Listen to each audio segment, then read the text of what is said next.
In this presentation, we will consider one special problem on how to check whether a year is a leap year or not. So let's get started.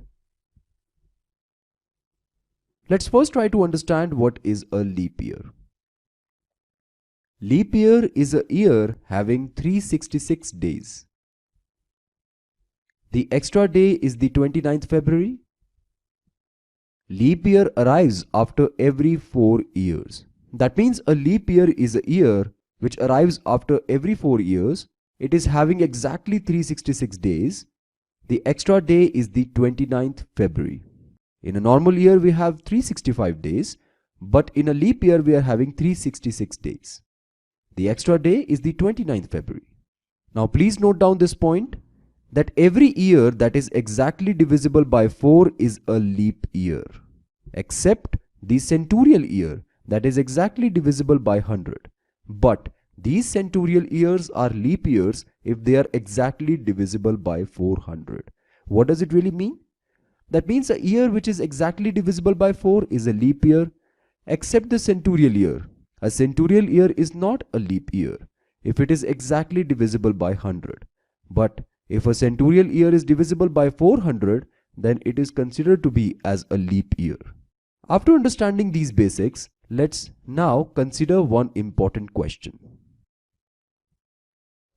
How to check whether a year is a leap year or not? There are some conditions on which we can check whether a year is a leap year or not. The first condition is if a year is divisible by 400, then it is a leap year, no doubt about it. For example, 2000 is divisible by 400, right? Therefore, it is a leap year. Second condition is if a year is not divisible by 400, but it is divisible by 100, then it is not a leap year. As we already know, if a year is not divisible by 400, but it is divisible by 100, then it is not a leap year. For example, 1900 is divisible by 100, right? But it is not divisible by 400. Therefore, it is not a leap year. The third condition is if a year is not divisible by 400 and not divisible by 100, but it is divisible by 4, then it is a leap year. For example, 2012 is not divisible by 400 and it is also not divisible by 100, but it is divisible by 4. Therefore, it is a leap year. On the basis of these three conditions, we can construct our code, which can check whether a year is a leap year or not. As you can see in this code, I'm asking the user to enter the year, and I'm storing the year inside this year variable.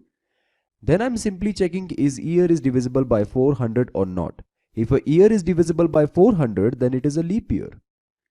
Otherwise, if a year is divisible by 100, then it is not a leap year. Otherwise, if a year is divisible by 4, then it is a leap year.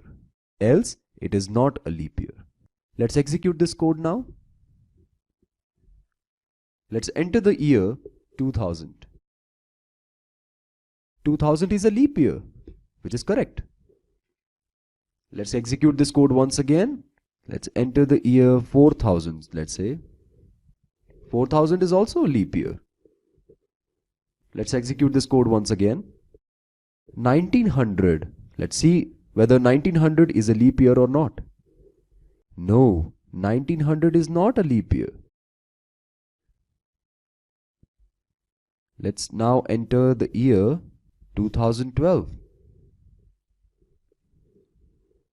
2012 is a leap year, which is correct.